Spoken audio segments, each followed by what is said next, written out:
ಈ ತರ ಒಡಕಲಾಗೈತೆ ಈ ಸರ್? ತರ ಒಡಕಲಾಗಿದೆ ಇದು ಹಂಗಾದ್ರೆ ಲಾಸ್ ಸರ್ ನಿಮ್ಗೆ ಇದು ಎಷ್ಟು ಲಾಸ್ ಕಾಯಿಗಳು? ಮೇಡಮ್ ಮೇಡಮ್ ಈ ಕಡೆ ನಿಮ್ ಔಷಧಿನ ಸ್ಪ್ರೇ ಮಾಡಿಲ್ಲ ನಾವು ಇದನ್ನ ಹಾ ಸರ್. ಟ್ರಂಚಿಂಗ್ ಮಾಡಿರ್ಲಿಲ್ಲ. ಹಾ ಈ ಸರ್. ಕಡೆ ಹಳ್ಳು ಉದ್ರೋದು ಹಾ ಸರ್. ಆಮೇಲೆ ಕೆಳಗಡೆ ಕಾಯಿ ಒಡಕ ಬಂದಿದೆ ನೋಡಿ ಮೇಡಮ್. ಡಿಫ್ರೆನ್ಸ್ 1 ಎಕರೆಗೆ ಹಾಕಿರೋದು ಹಾಕಿಲ್ದಿರೋದು ಡಿಫ್ರೆನ್ಸ್ ಗೊತ್ತಾಗ್ತಾ ಇದೆ ಮೇಡಮ್. ಆ ಕಡೆ ಉದ್ರಿಲ್ಲ, ಈ ಕಡೆ ಉದುರ್ತಾ ಇದೆ. ಹಾಕಿರೋ ಕಡೆಗೆ ಉದ್ರಿಲ್ಲ, ಇದು ಹಾಕದೇ ಇರೋ ಕಡೆ ಉದುರ್ತಾ ಇದೆ.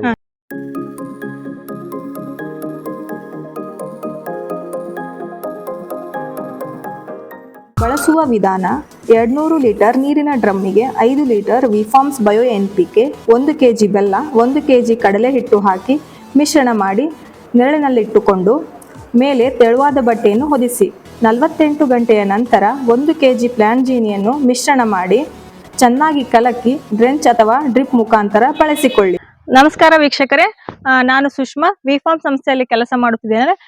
ಇವತ್ತು ನಾವು ಶಿಕಾರಿಪುರ ತಾಲೂಕಿನ ಶಿವರಾಜ್ ಅನ್ನೋ ಒಂದು ರೈತರ ಅಡಿಕೆ ತೋಟಕ್ಕೆ ಬಂದಿದ್ದೇವೆ. ಇವರು ವಿಫಾರ್ಮ್ಸ್ ನ ಬಯೋ NPK ಮತ್ತು ಪ್ಲಾಂಜೀನ್ ಅನ್ನು ಬಳಸಿಕೊಂಡು ತಮ್ಮ ಬೆಳೆಯಲ್ಲಿ ಯಾವ ತರ ಒಂದು ಬದಲಾವಣೆ ಮತ್ತೆ ಅದರ ಅನುಭವನ ತಿಳಿಯೋಣ ಬನ್ನಿ. ನಮಸ್ಕಾರ ಸರ್. ನಮಸ್ಕಾರ ಸರ್, ನಿಮ್ದು ಪರಿಚಯ ಮಾಡ್ಕೊಡ್ರಿ. ನಾವು ಇಲ್ಲೇ ಬಗನಕಟ್ಟೆಯವರು, ನಮ್ಮ ಹಳೆಯವರೇ ಹಾಕಿರೋದು ಔಷಧಿ ಹಾಕಿರೋದು ನಿಮ್ಮ ಕಂಪ್ನಿದು. ಅಂದ್ರೆ ಇದರಲ್ಲಿ ಡಿಫ್ರೆನ್ಸ್ ತೋರಿಸ್ತಾ ಇದೆ ಮೇಡಮ್. ಅರ್ಧ ಹಾಕಿದ್ದೇವೆ, ಅರ್ಧ ಹಾಕಿಲ್ಲ. ಎಷ್ಟು ಎಕರೆ ಹಾಕಿದಿರಿ? 1 ಎಕರೆ ಹಾಕಿದ್ದೇವೆ. ಇದನ್ನ ಸ್ಯಾಂಪಲ್ ಗೆ 1 ಎಕರೆ 1 ಎಕರೆ ಸ್ಯಾಂಪಲ್ ನೋಡೋಣ ಅಂದು 1 ಎಕರೆ ಹಾಕಿದ್ದೇವೆ. ನಿಮ್ ಟೋಟಲ್ ಎಷ್ಟು ತೋಟ ಇದೆ ಸರ್? ನಮ್ದು 2 ಎಕರೆ ಇದೆ ಮೇಡಮ್.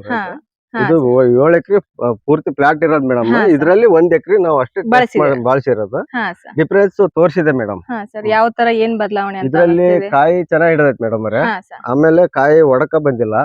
ಇದು ಹಾಕಿದ ಜಾಗದಲ್ಲಿ, ಹಾಕಿರೋ ಜಾಗದಲ್ಲಿ ಒಡಕ ಇದೆ, ಹಳ್ಳು ಉದುರ್ತಾ ಐತಿ. ಈ ಔಷಧಿ ಹಾಕಿದ ಇದ್ರಲ್ಲಿ ಹಳ್ಳು ಮತ್ತೆ ಒಡಕ ಬಂದಿಲ್ಲ ಮೇಡಮ್.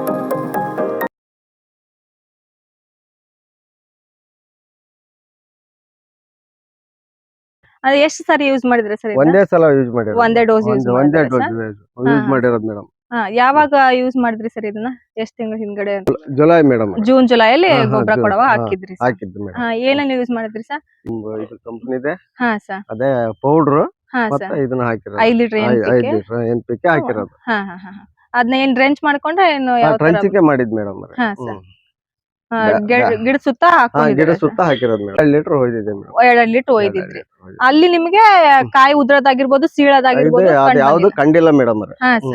ಆದ್ರೆ ಬಳಸ್ತಿರೋ ಕಡೆ ನಿಮ್ಗೆ ಗೊತ್ತಾಗಿದೆ ಮೇಡಮ್. ಅಲ್ಲಿ ಹಳ್ಳು ಉದುರ್ತಾ ಇದೆ, ಹಾಕ್ತಾ ಇರೋ ಕಡೆಗೆ ಮತ್ತೆ ಈ ಒಡಕ ಬರ್ತಾ ಇದೆ. ಈ ಹಾಕಿರೋ ಜಾಗದಲ್ಲಿ ಒಡಕ ಇಲ್ಲ, ಮತ್ತೆ ಹಳ್ಳು ಉದುರ್ತಾ ಇದೆ. ಗಿಡದಲ್ಲಿ ಏನಾದ್ರು ಬದಲಾವಣೆ ಆಗಿದೆ ಸರ್? ಗಿಡದಲ್ಲಿ ಬದಲಾವಣೆ ಅಂದ್ರೆ ಬಹಳ ಫುಲ್ ಕಪ್ಪಿದೆ ಮೇಡಮ್.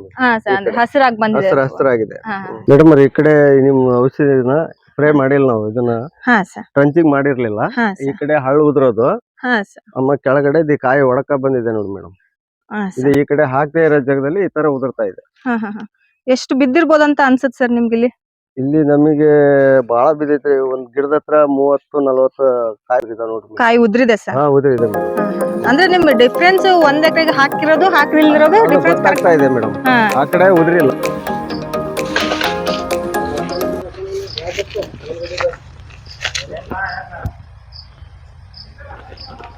ಈ ಕಡೆ ಉದುರ್ತಾ ಇದೆ, ಹಾಕಿರೋ ಕಡೆಗೆ ಉದ್ರಿಲ್ಲ.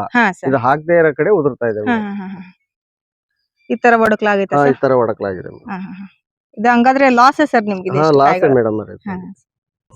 ಮತ್ತೆ ನೀವು ಈ ತರ ಅಡಿಕೆ ಬೆಳೆಗಾರರಿಗೆ ಏನ್ ಹೇಳಕ್ ಇಷ್ಟಪಡ್ತೀರಿ ಸರ್? ಇದು ಒಂದು ಪ್ರಾಡಕ್ಟ್ ಯೂಸ್ ಮಾಡಿದಿರಲ್ಲ, ಈ ತರ ರಿಸಲ್ಟ್ ನೀವು ಕಂಡ್ಕೊಂಡಿದ್ದೀರಾ? ಇದ್ರ ಬಗ್ಗೆ ಯೂಸ್ ಮಾಡಬಹುದು ಅಂತ ರೈತರಿಗೆ ಹೇಳ್ಬೋದು ಮೇಡಮ್. ಇಷ್ಟೊತ್ತು ನಮ್ಮ ಜೊತೆ ತಮ್ಮ ಒಂದು ಅನುಭವನ ಹಂಚಿಕೊಂಡಂತ ಶಿವರಾಜ್ ಅವ್ರಿಗೆ ಧನ್ಯವಾದ.